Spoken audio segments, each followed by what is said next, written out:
El frío de la noche no se comparaba con el vacío que sentía en el pecho. Mientras las maletas golpeaban el suelo húmedo de la acera, la puerta de la que fue mi casa durante 5 años se cerró de golpe. Carlos, el hombre por el que lo había dejado todo, me miró a través de cristal con una sonrisa fría y victoriosa. «Ya no me sirves, Elena», me había dicho minutos antes, mientras me lanzaba los papeles del divorcio. «Te vas de aquí sin un solo centavo. Todo lo que construimos está a mi nombre». Me quedé allí, de pie bajo la lluvia, sin saber a dónde ir. Mi esposo me había echado de la casa después de vaciar mis cuentas bancarias y dejarme la absoluta miseria. No tenía familia a la que acudir. Mi madre había fallecido hacía años y mi padre, un humilde relojero que siempre parecía esconder un secreto, había partido un año atrás, dejándome solo una pequeña caja de madera desgastada. Saqué mi teléfono, saldo en cero.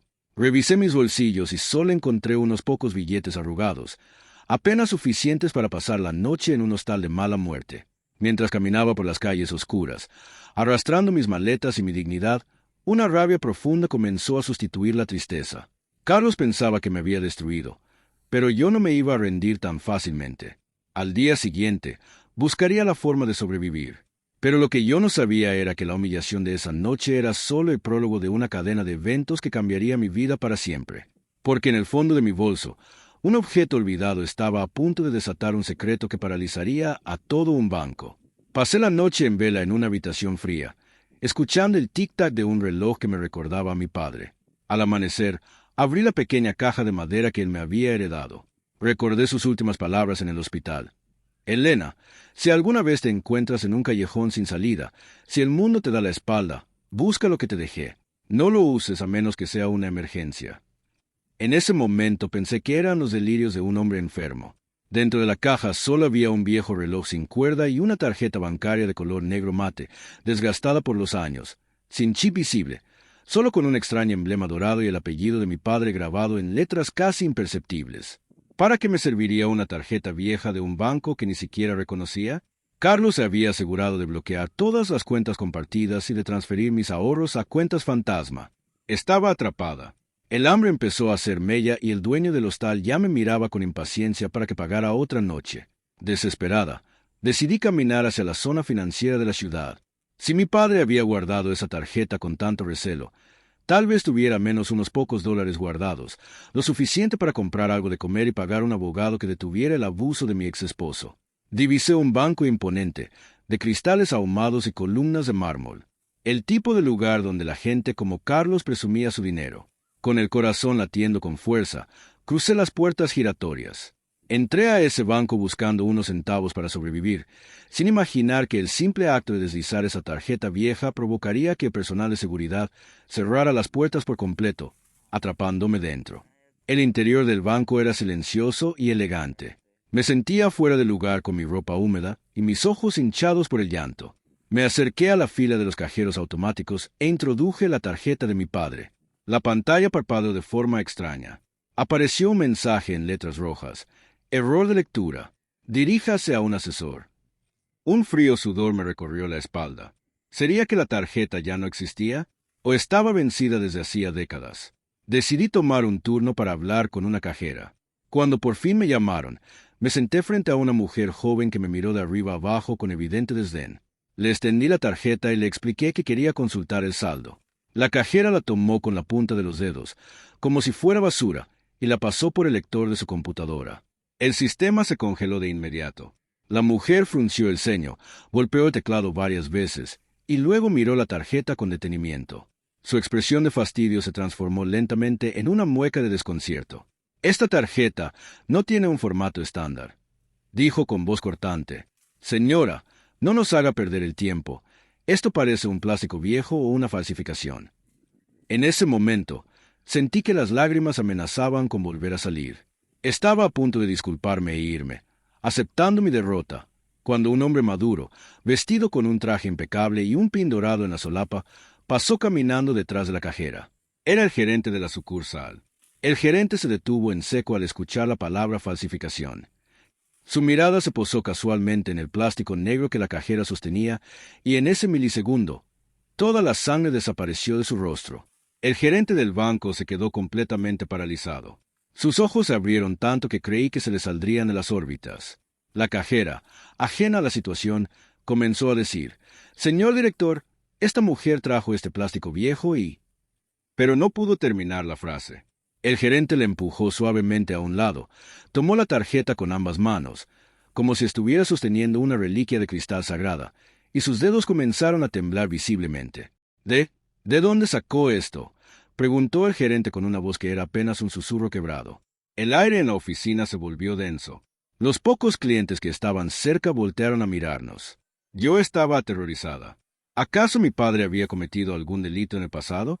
¿Mi Ivan Rester? «Es de mi padre», respondí con la voz temblorosa. «Él falleció y me la dejó antes de morir». El gerente palideció aún más, si es que eso era posible. Su respiración se volvió errática. De repente, ignorando todos los protocolos de cortesía del banco, digitó un código de emergencia en la computadora de la cajera. La pantalla se volvió completamente negra y luego comenzó a cargar una base de datos encriptada con letras doradas. El gerente se inclinó hacia el monitor.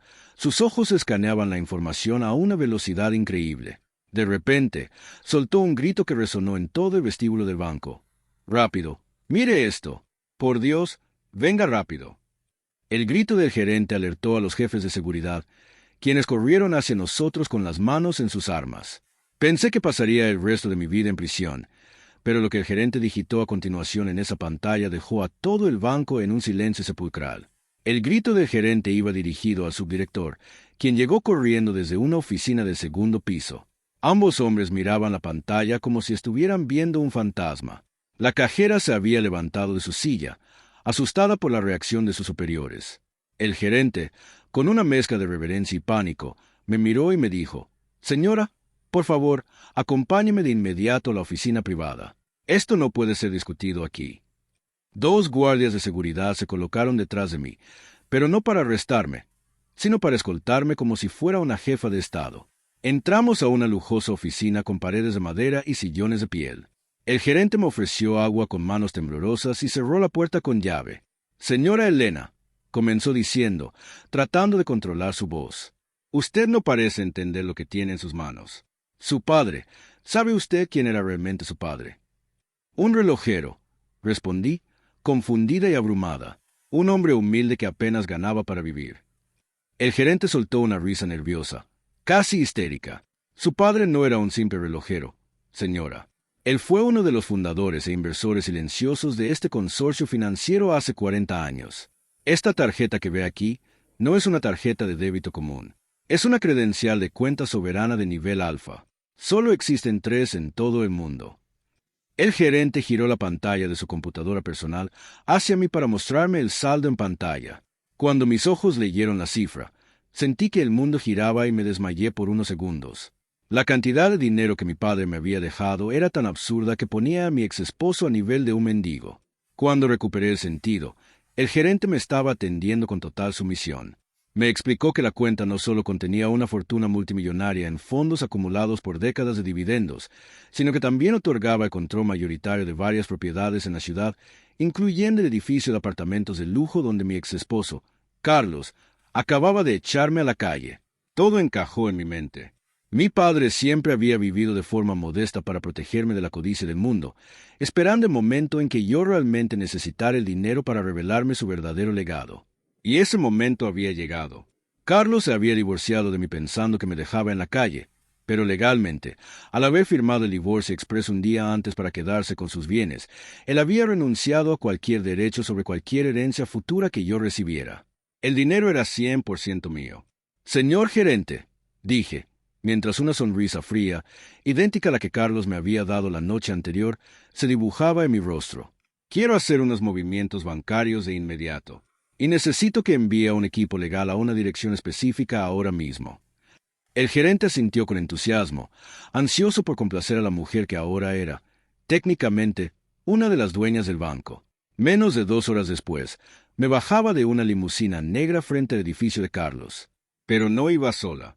Me acompañaban 3 abogados y un equipo de desalojo. Lo que sucedió cuando Carlos abrió la puerta y vio quién venía a sacarlo de su propia casa es algo que tienes que ver para creer. Carlos abrió la puerta vistiendo una bata de seda, sosteniendo una copa de vino, listo para celebrar su nueva vida sin mí. Al verme, su expresión pasó de la burla a la confusión absoluta al notar la limusina y los hombres de traje que me respaldaban. «¿Qué haces aquí, Elena? Te dije que ya no tienes nada que buscar en mi propiedad», dijo con arrogancia. El abogado principal dio un paso al frente y le extendió un documento sellado por el Tribunal Superior y el banco.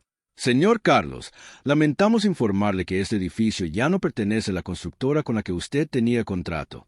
Todo el complejo ha sido adquirido esta mañana por la corporación de la señora Elena.